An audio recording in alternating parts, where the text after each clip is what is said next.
ഉണ്ടല്ലോ, നിങ്ങൾ പെട്ടെന്ന് 5നും 12നും ഇടയ്ക്കുള്ള നമ്പർ വിചാരിക്കുക. ഓക്കെ, ഇപ്പൊ നിങ്ങളുടെ മനസ്സിലൊരു നമ്പർ ഉണ്ടല്ലേ, ആ നമ്പറിൽ എത്ര ലെറ്റേഴ്സ് ഉണ്ടെന്ന് കൗണ്ട് ചെയ്ത് നോക്കുക. ഓക്കെ, ഇപ്പൊ നിങ്ങൾക്ക് ഒരു നമ്പർ കിട്ടിയിട്ടുണ്ടല്ലേ. ഞാൻ സ്ക്രീനിൽ കുറച്ച് വേർഡ്സ് കാണിക്കുന്നുണ്ട്. നിങ്ങൾക്ക് കിട്ടിയ നമ്പറിന് നേരെയുള്ള വേർഡ് ഏതാണോ ആ വേർഡ് ഒന്ന് സെലക്ട് ചെയ്യാം. ഓക്കെ, ആ വേർഡിൽ എത്ര ലെറ്റേഴ്സ് ഉണ്ട് വീണ്ടും കൗണ്ട് ചെയ്ത് നോക്കാം. ഓക്കെ, ഇപ്പൊ ഒരു നമ്പർ കിട്ടിയിട്ടില്ലേ. ഞാനിവിടെ സ്ക്രീനിൽ കുറച്ച് പാട്ടുകൾ കാണിക്കുന്നുണ്ട്. നിങ്ങൾക്ക് ഇപ്പൊ കിട്ടിയ നമ്പറിന് നേരെയുള്ള പാട്ട് ഏതാണോ എന്ന് ജസ്റ്റ് ഒന്ന് നോക്കി വെക്കാം. ഓക്കെ, ഇനി ഒന്ന് കണ്ണടച്ചിരിക്കുവോ.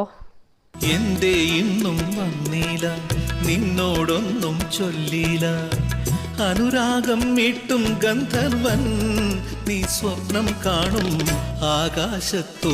യെസ്, നിങ്ങൾക്ക് കിട്ടിയ പാട്ട് ഇതാണെന്ന് ഞാൻ വിചാരിക്കുന്നു. ഇതാണെന്നുണ്ടെങ്കിൽ യെസ് എന്ന് കമന്റ് ചെയ്യുക. ഇതല്ലാന്നുണ്ടെങ്കിൽ ഏത് പാട്ടാന്നുള്ളത് കമന്റ് ചെയ്യുക, ലൈക്ക് ചെയ്യുക. Okay, by.